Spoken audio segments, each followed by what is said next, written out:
પિતામાં ભીષ્મ કહે છે, હે યદુવર, હે યદુશ્રેષ્ઠ, હે દ્વારકાધીશ,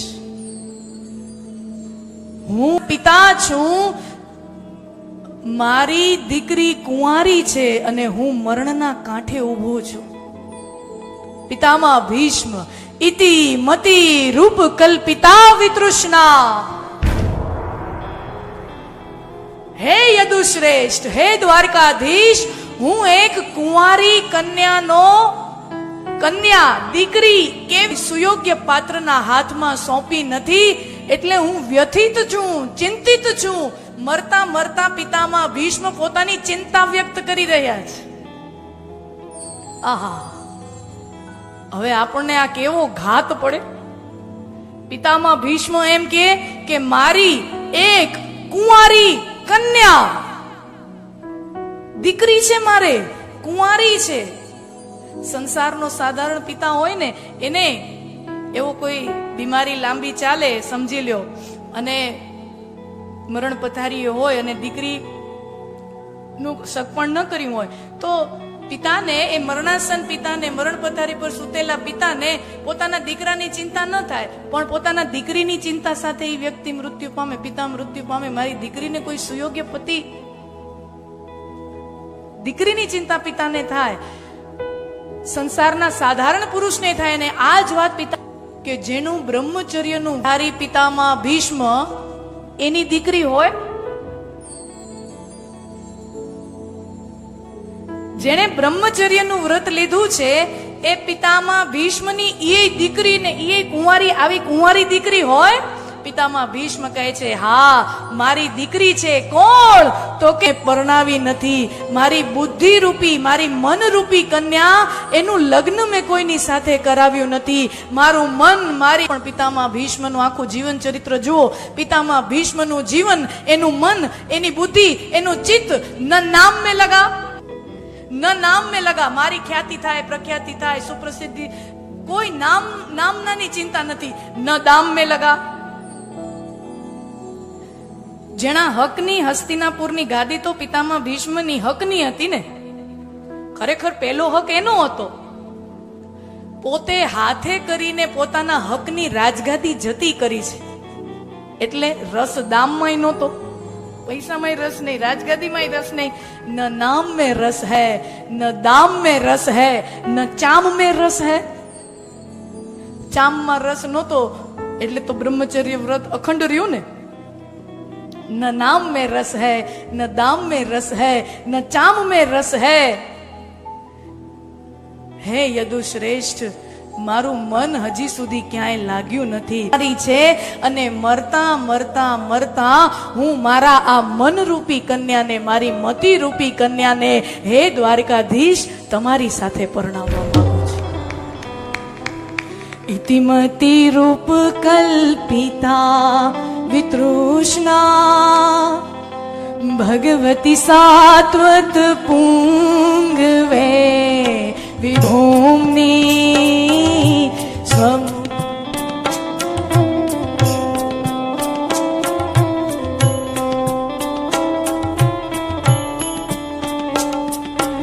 ઇતિમતિ રૂપ કલ્પિતા વિતૃષ્ણા ભગવતી સાત્વત પુંગવે વિભૂમની સ્વસુમ પગતે ક્વચિદ વિહર્તુ પ્રકૃતિમુપેયુષિયદ્ભવ પ્રવાહ. મારી મનરૂપી કન્યા મેં હજી સુધી કોઈને પરણાવી નથી. અને હે યદુશ્રેષ્ઠ, હે દ્વારકાધીશ, મરતા મરતા એક પિતા તરીકે મારા મનરૂપી કન્યાને સુયોગ્ય પાત્ર દ્વારકાધીશ તમારા હાથમાં સોંપવા માંગુ છું. મારી મનરૂપી કન્યાને પત્ની રૂપે સ્વીકાર કરો. અને સામે જેવો તેવો પુરુષ નથી.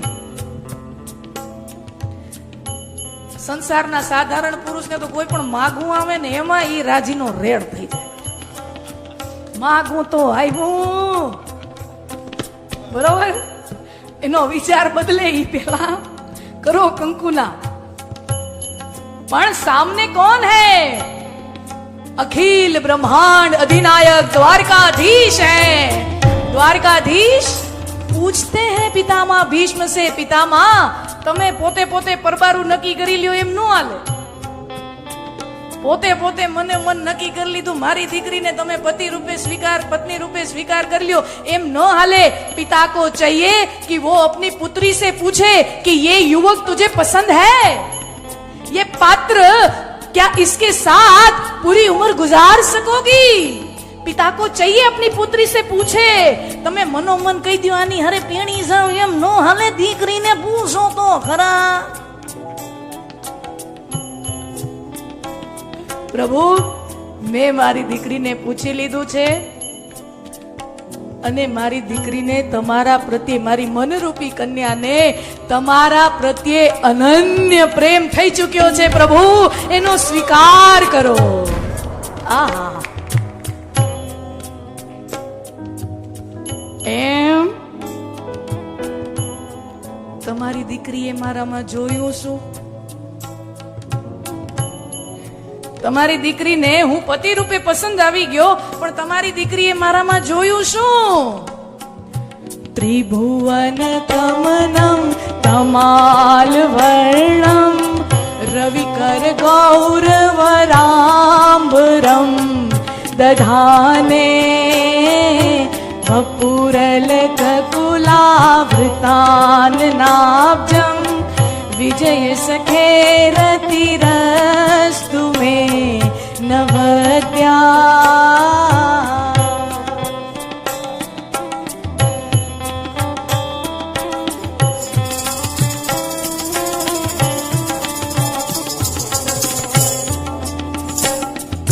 प्रभु मारी कन्याए સૌથી પહેલી પિતામહ ભીષ્મ જોઈએ મનોવિજ્ઞાન કેટલું સચોટ છે। આપણા શાસ્ત્રકારો મનોવિજ્ઞાન ને સાયકોલોજીને કેટલી ગોળીને આવા પ્રતીક રૂપે મને ને તમને પાય છે કે પ્રભુ મારી કન્યાએ તમારામાં જોયું શું? હવે છે ને આખી લિસ્ટ બોલે છે, પ્રભુ આ જોયું, આ જોયું, આ જોયું, આ જોયું, આ જોયું, નક્કી કર્યું તમારી યારે પેણું। સૌથી પહેલું કન્યાએ શું જોયું? ત્રિભુવન કમનમ तमाल वर्णम रविकर गौरव रामबरम तदाने त्रिभुवन कमनम। You are the most handsome man in all three worlds. हे यदुश्रेष्ठ, हे द्वारकाधीश, તમે ત્રિભુવનમાં ત્રણેય ભુવનમાં તમારા કરતા સુંદર પુરુષ દુનિયામાં બીજો કોઈ નથી।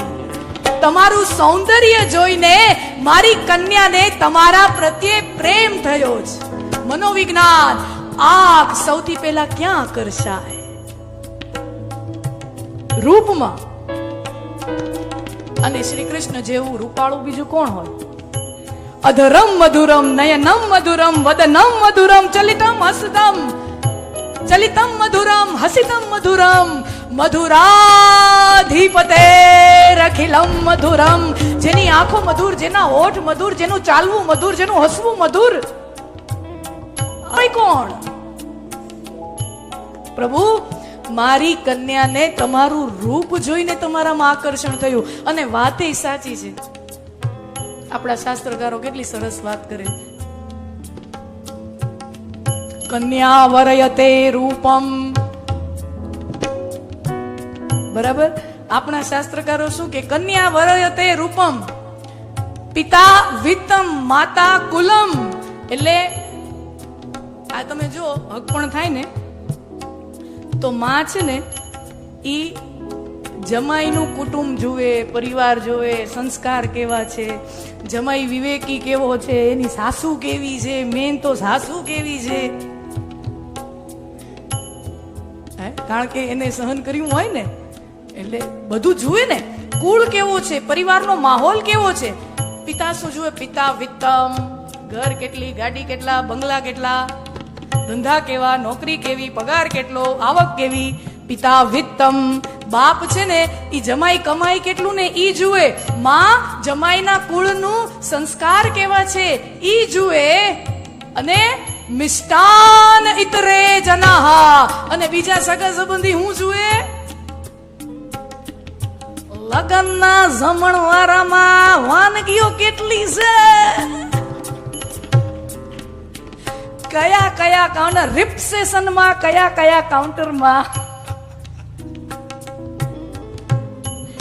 રિસેપ્શનમાં કયા લગ્નના કાઉન્ટરમાં, જમણવારામાં કઈ કઈ વસ્તુ છે, મિષ્ટાન ઇતરે જનાહા, અને સગા સંબંધીઓ નો ખબર હોય. આપણે ભાઈ જમવાનો ટેમ કયો ને જમવાનું ટાણું કયું ને જમવાની જગ્યા કઈ, જમીને આવીને વરરાજા નામ નો ખબર હોય, કન્યા નામ નો ખબર હોય, જમવાનું ટાણું ખબર હોય, સગા સંબંધી કોઈ લેવા દેવા નહીં. મિષ્ટાન ઇતરે જનાહા. અને કન્યા વરયતિ રૂપમ, તો માતા કુળ જુએ, પિતા પૈસો જુએ, અને કન્યા શું જુએ? અમારા ઈવડા ઈ જોવામાં કેવા છે, દેખાવડો છે કે નહીં, મારી હારે શોભશે કે નહીં. સૌથી પહેલું કીધું ત્રિભુવન કમનમ, you are the most handsome man in all three worlds. ત્રણેય ભુવનમાં તમારા જેવું સુંદર પુરુષ દુનિયામાં બીજો કોઈ ગોત્યો મળે એમ નથી. અને રવિ કર ગૌરવ રામબરમ દધાને, ત્રિભુવન તમાલ વર્ણમ, તમાલ જેવો તમારો શ્યામ વર્ણ છે, કાળા છો ને છતાંય રૂપાળા છો. અને એમાંય તમે રવિ કર ગૌરવ રામબરમ, સૂર્યની પીળી સોનેરી કિરણોની જેવા તમે સુંદર મજાના સોનેરી પિતાંબર ધારણ કર્યું છે, રંગ શ્યામ છે, અને એમાંય આહાહા સુંદર રેશમી પિતાંબર ધારણ કર્યું છે, ગળામાં વૈજંતીની માળા છે, વાંકડિયા કેશ આમ ગાલ ઉપર લટક લટક મટક મટક, આહાહા માથે મોરપીંછ ખોસ્યું છે, અને તમારા જેવું સુંદર દુનિયામાં બીજું કોઈ નથી. हाँ, અહીંયા બહુ સુંદર વાત કરી છે. जिनका रंग मेरे जैसा थोड़ा घाटा हो उनको चाहिए आछा, એને જોઈએ કે આછા રંગના કપડા પહેરે ને એને વધારે સારા લાગે. અને જેનો રંગ આમ ઉજળો હોય ને, ગોરા ગોરા, આહાહા દૂધ જેવા ગોરા ગોરા, ઈ જેટલા ઘાટા રંગના કપડા પહેરે ને એને એટલા વધારે શોભ. કૃષ્ણ કાળા છે, શ્યામ છે, તો કૃષ્ણ પહેરે છે પીળા પિતાંબર પહેરે છે, ને પીળો રંગ આછો રંગ કહેવાય, પીળો પિતાંબર પહેરે એટલે શોભે. અને દાઉજી બલરામજી ગોરા છે એટલે ગોરા, દાઉજી કયા કપડા પહેરે? નીલા રંગના કપડા પહેરે, ઘાટા નીલા રંગના કપડા પહેરે, એમાં શોભે. પ્રભુ તમારું રૂપ જોઈને મનોમન નક્કી કર્યું કે મારી દીકરીને તમારી સાથે પરણવો છે.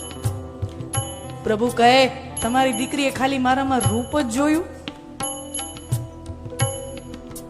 કોઈ પણ સ્વમાની પુરુષ હોય ને એને આ ગમે નહીં. આમ જો ને તો સ્ત્રીઓને એના રૂપના વખાણ થાય ને એ ગમે. આ સાયકોલોજીનું મનોશાસ્ત્રનું વિજ્ઞાન છે કે સ્ત્રીઓને એના રૂપના વખાણ ગમે.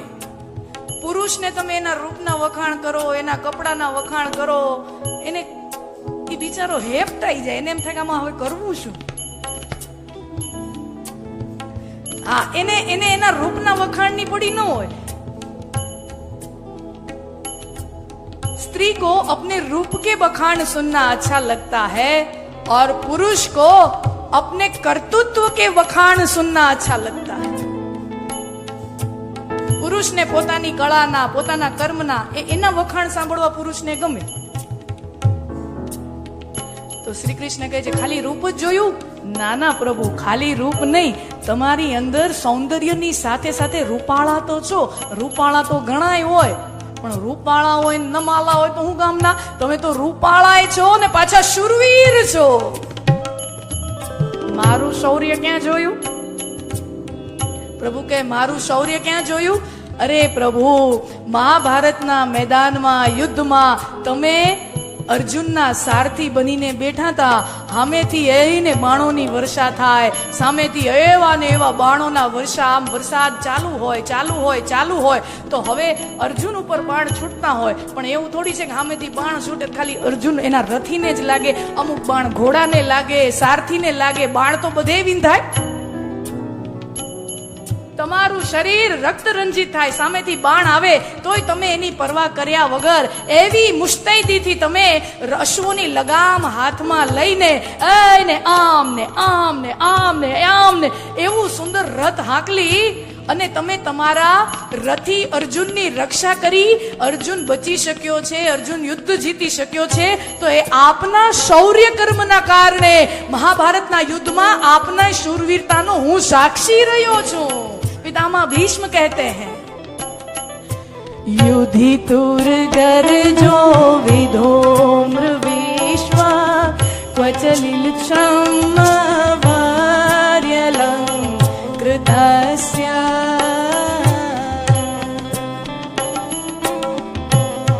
આપનો યુદ્ધમાં એ અનન્ય શૌર્ય જોઈને કે આહા આ આટલી શૂરવીરતા, જે એના મહારથીનું આટલું ધ્યાન રાખે ઈ પોતાની પત્નીનું કેટલું ધ્યાન રાખશે. સખા છે, અર્જુન તો ખાલી મિત્ર હે, સખા હે. હવે આમ જુઓ, માણા ભાઈબંધ કરતા તો બાયડીનું વધારે જ ધ્યાન રાખે ને. ભાઈબંધ કરતા પત્નીનું ધ્યાન તો વધારે જ રાખે. તો જે સખાનું એટલું ધ્યાન રાખે એના પત્નીનું કેટલું ધ્યાન રાખશે. તમારું શૌર્ય જોઈને હે યદુશ્રેષ્ઠ, મારી દીકરીને તમારી પત્ની રૂપે હું અર્પણ કરો, સ્વીકાર કરો, મારી વિનંતી છે.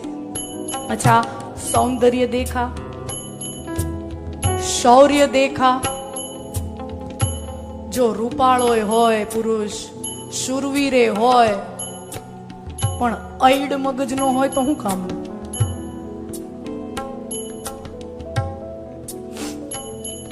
તમે સુંદર છો, તમે શૂરવીર છો, અને ત્રીજું ગુણ પ્રભુ, તમે સરળ છો.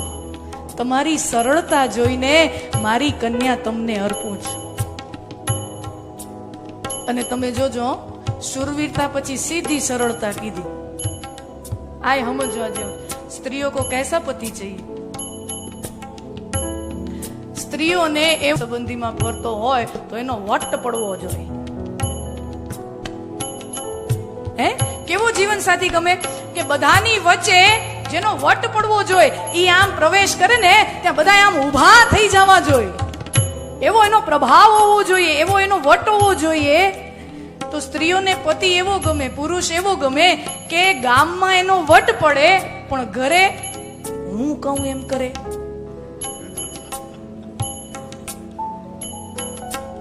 બેનો સાચું કે ખોટું?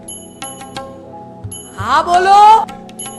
બારે વટ પડવો જોઈએ પણ ઘરે મારી હારે સરળ રીતે રહેવો જોઈએ. બારે વટમાં રહીએ અને ઘરે વટમાં રહીએ તો ન હાલે. અને ઘણા એવા હોય બારે સરળ રહીએ, ઘરે વટમાં હાલે. ઘણા એવા હોય બારે સરળ સરળ રહીએ અને ઘરમાં વટમાં હાલે. બારે કોઈ સાંભળે ને પછી ઘરમાં ને સંભળાવે નહીં. स्त्री को चाहिए सरलता. बार वट पड़वो जोए અને ઘરે મારી આવે. अरे प्रभु, द्वारिकाधीश है, जगत के नाथ है, अखिल ब्रह्मांड ना अधियंता छो, अखिल ब्रह्मांड ની મહાસત્તા તમે છો, દ્વારિકાધીશ તમે છો. અને છતાંય અર્જુનના પ્રેમમાં વશ થઈને તમે અર્જુનના સારથી બનવા, અર્જુનના ડ્રાઈવર બની જાઓ. આનાથી વધારે સરળ વ્યક્તિત્વ બીજું કોણ હોય? જે આટલો મોટો વ્યક્તિ હોય, આટલું વિરાટ જેનું વ્યક્તિત્વ હોય, એ માત્ર ને માત્ર પોતાના સખા પ્રેમના કારણે સખાનો સારથી બની જાય, એનો ડ્રાઈવર બની જાય. આ આપની સરળતા છે પ્રભુ, ये आपकी सरलता है. સૌંદર્ય જોયું, શૂરવીરતા જોઈ, સરળતા જોઈ, અને આ બધું હોય. સુંદર છે, શૌર્યવાન છે, પરાક્રમી છે, સરળ છે, બધું છે, પણ પતિ પ્રેમ નો કરે એ પતિ હાલે? હે, બધું હોય, પૈસા છે, બધું વૈભવ છે, સુંદરતા છે, શૌર્ય છે, પૈસો, ધન ધાન્ય, ભણેલો બધું છે, પણ પતિ પ્રેમ ન કરે એ હાલે? ઈ તો પેલો જોઈએ. હવે અહીંયા શું કહે છે? સુંદર છો, વૈભવી છો, વટદાર છો, સરળે છો, આ બધુંય છે. અને પ્રભુ आप प्रेम भी कितना अच्छा करते हैं. आपके जैसा प्रेम कौन कर सकता है. અને વાતે હાચી ને, ભગવાન જેવો મને ને તમને પ્રેમ કરે એવો દુનિયાનું બીજું કોઈ તત્વ મને ને તમને એવો પ્રેમ કરી શકે? એક ભગવાન મને ને તમને પ્રેમ કરે અને બીજા આપણા સદગુરુ મને ને તમને પ્રેમ કરે એવો પ્રેમ મને ને તમને દુનિયામાં બીજે ક્યાંય